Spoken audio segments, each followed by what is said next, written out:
Hi, my name is Kieran. I'm with College Pro Painters now, and just a brief introduction to myself. I run a student house painting franchise in Vancouver, BC. Um, I've done it for this is my third year. The first year I was awarded Rookie of the Year for College Pro. The second year I was awarded Entrepeneur of the Year. Basically, College Pro Painters, if you don't know about it, is second largest painting company in Canada. We're all across Canada and North America, and it's basically a business that hires students to paint people's houses in the summertime. My previous experience running this business, I started studying business at university. That's how I met Dr. Larry Arbinser, and then I ended up with a degree in social work. I went and did that for about 4 years, working as like a child protection worker, working with youth in the wilderness, and a couple other jobs as well. And then I got into this house painting franchise business. Why did I leave my other jobs for this? I left my other jobs to do this house painting business because I wanted to learn how to run a successful business, and joining a franchise like this that I've seen have success would sort of allow me to learn a lot of how to run a business successfully while being mentored by other people. That, and also I wanted to move back to my home city of Vancouver, and it was hard to find a good job as a social worker, and at least if I run my own business, I have the opportunity to make good money and have success, basically depending on how hard and smart I work.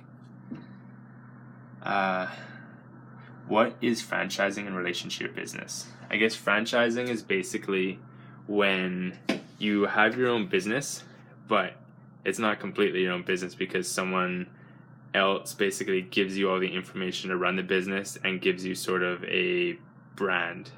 In this case, the brand's College Pro Painters. So I own the business in my area, meaning my turf, so like a certain section of the city, and I use their brand, which is mine, but it's not like Kieran's Painting, it's College Pro Painters. A franchise agreement. Using your business, explain what entails in a typical franchise contract. Okay, so when you sign a franchise contract, every contract's going to be different, and I recommend that you hire a lawyer to just go over your franchise agreement just to make sure that they didn't throw anything in there that you don't know about and maybe you don't agree with.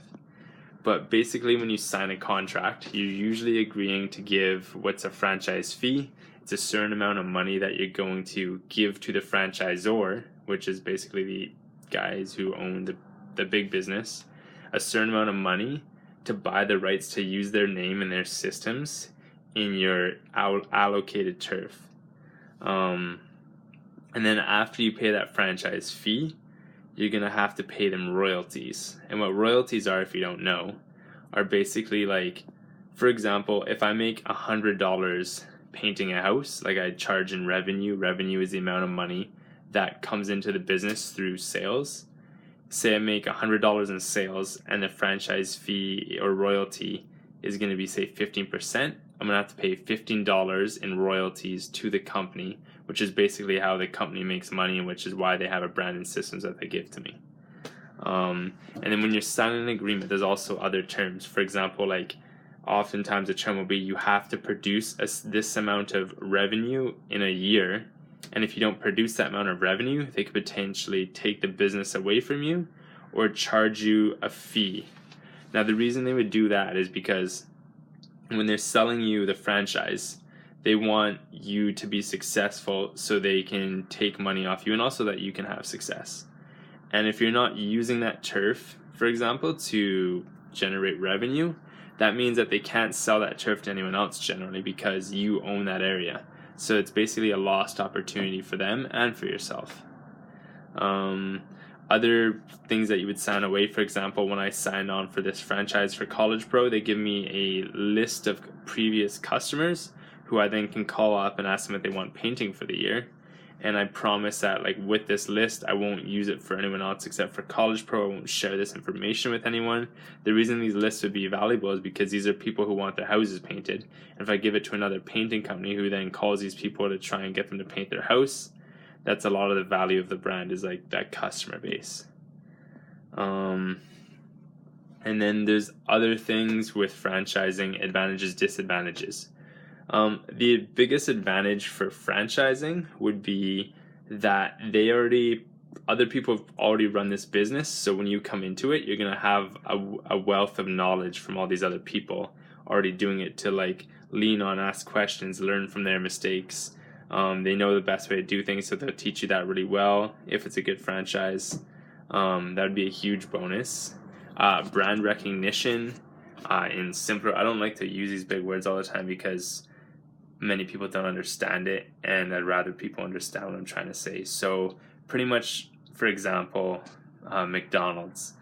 Pretty much everyone knows McDonald's. They might not eat there or like it, but you know McDonald's. So if I buy McDonald's, I don't have to prove myself to you because you already know who McDonald's is, whether for better or for worse. When I have the brand College Pro Painters, in my neighborhood, the customers I'm going after and the doors that we knock on, you will basically be recognized as College Pro Painters. I won't be recognized as Kieran's Painting.